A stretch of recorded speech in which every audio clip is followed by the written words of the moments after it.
तो बच्चों एक बात बताइए, अगर हम किसी को बहुत दुखी देखते हैं, कोई बहुत उदास होता है, तो हम क्या करते हैं? हमारे मन में करुणा का भाव जागृत होता है। हम किसी को दुखी या उदास देखते हैं तो हम सोचते हैं हम इसकी मदद कोई कैसे करेंगे। कोई हमें दुखी या उदास देखता है तो वो भी ये सोचता है कि हम क्या काम करें जिससे कि इसकी मदद हो जाए। सोचते हैं ना हम, इस तरह के प्रश्न हमारे मन में बार बार आते हैं। हम किसी का भला करना चाहते हैं तो हम क्या करते हैं? उसकी मदद करते हैं। उसकी मदद कभी कभी कई तरीके से भी होती है। अब हमारे जो माता पिता होते हैं, हमारे जो शिक्षक होते हैं, वो क्या करते हैं? वो हमारा हित चाहने के लिए कभी कभी हमसे कठोर व्यवहार भी करते हैं, है ना। तो इसी तरह की कहानी आज हम पढ़ते हैं, निष्ठुर अनुकंपा। बच्चों, निष्ठुर का अर्थ होता है निर्दयी और अनुकंपा का अर्थ होता है दया। ठीक है। तो अब आपके मन में ये प्रश्न उठ सकता है कि दया निर्दयी कैसी हो सकती है? तो जब हमारा कोई हित चाहता है और वो कठोर व्यवहार करता है, मतलब हमारा हित चाहते हुए जब हम कोई कठोर व्यवहार करता है तो वो उसकी निष्ठुर अनुकंपा होती है। जैसे हमारे माता पिता, हमारे अध्यापक हमें डांटते हैं तो उसमें हमारा ही हित छुपा होता है, ताकि हम बड़े होकर के अच्छे नागरिक बने, तभी तो वो हमें डांटते हैं। तो चलिए इसी तरह की भाव पर आधारित हम यह आज कहानी पढ़ते हैं। किसी शहर में एक कुलीन परिवार रहता था। उसमें 4 भाई थे। परिवार की जायदाद और धन दौलत बर्बाद हो चुकी थी। एक बहुत पहले समय में क्या था, एक बहुत अच्छा सा परिवार रहता था जिसको किसी भी चीज़ की कमी नहीं थी। सुसंस्कार धनवान परिवार रहता था। उस चारों भाई हुनरमंद और पढ़े लिखे थे। चारों भाई कैसे थे? वो किसी ना किसी चीज़ में वो पारंगत थे, उनके अंदर कौशल था और पढ़े लिखे थे। फिर भी अपनी खानदानी इज्जत के कारण कहीं नौकरी चाकरी या काम धंधा नहीं कर पाते थे। अब उनको लगता था कि हम अगर कहीं किसी के घर काम करेंगे, कहीं कुछ करेंगे तो हमारी इज्जत कम हो जाएगी, इसलिए वो कहीं नौकरी भी नहीं कर पाते थे, कोई काम धंधा नहीं कर पाते थे। इस कारण क्या हुआ, घर की गरीबी दिनों दिन बढ़ रही थी। घर की स्त्रियों के आभूषण भी वे लुके छिपे दामों, कम दामों पर बेच चुके थे।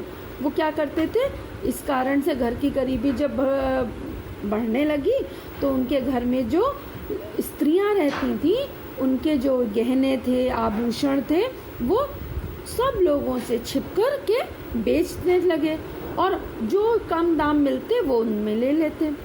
आखिर वह स्थिति भी आई जब घर में कुछ भी ना बचा और खाने पीने के लाले पड़ने लगे। और जब आभूषण भी बिकना बंद हो गए तो एक दिन वह स्थिति आ गई कि घर में कुछ भी खाने पीने के लिए नहीं बचा और उनको भूखे रहने की भी नौबत आ गई। क्या हुआ उसके बाद? उनके घर के पास बगीचे में सहजन का एक पेड़ था। बच्चों, सहजन का पेड़ होता है खूब बड़ा सा, उसमें लंबी लंबी फलियां निकलती, जिसको हम सांभर में भी डालते हैं, है ना। उसको पता है क्या कहते हैं? उसको इंग्लिश में कहते हैं ड्रम स्टिक और हिंदी में कहते हैं हम सहजन। तो कभी मम्मी लोग भी लाती हैं ना सहजन, उसी का पेड़ उनके घर में लगा था। उसके फलने का मौसम था। लंबी लंबी हरी हरी सहजन की फलियां डालियों पर लटक रही थी। जब शाम हो जाती और चारों तरफ कुछ सन्नाटा छा जाता तो उन चारों भाइयों में से कोई उस एक पेड़ पर चढ़ जाता और फलियों को तोड़कर नीचे गिरा देता।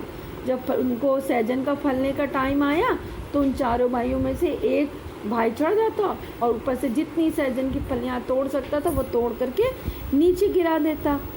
कुछ रात बीत जाने पर एक कुंजड़िन आती और सहजन की फलियां खरीद कर ले जाती। कुंजड़िन किसे कहते पता है आपको?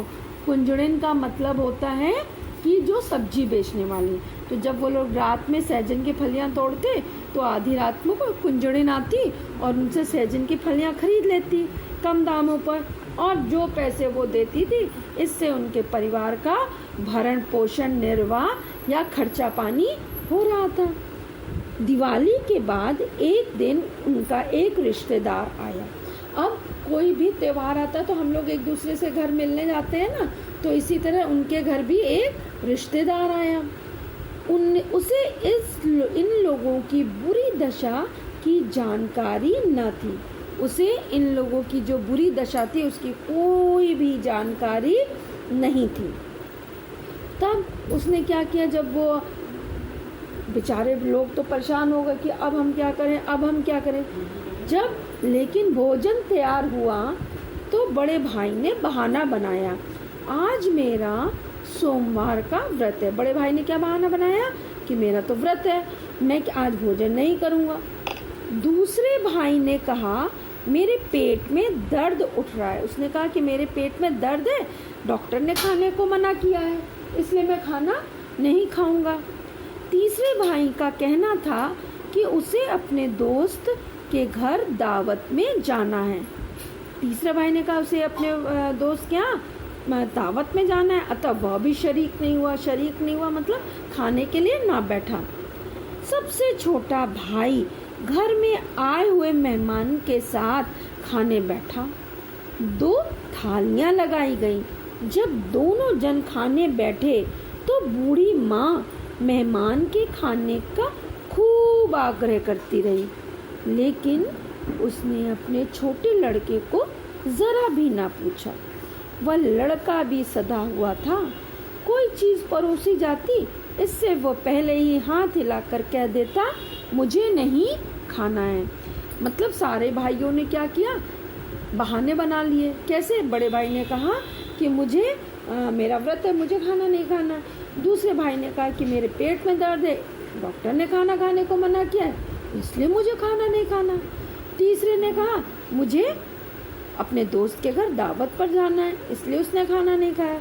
चौथे भाई ने कहा तो कुछ नहीं, वो खाने पर बैठ गया, लेकिन जब भी खाने की कोई चीज़ परोसी जाती वो हाथ हिलाकर मना कर देता कि नहीं, अब मुझे कुछ नहीं चाहिए।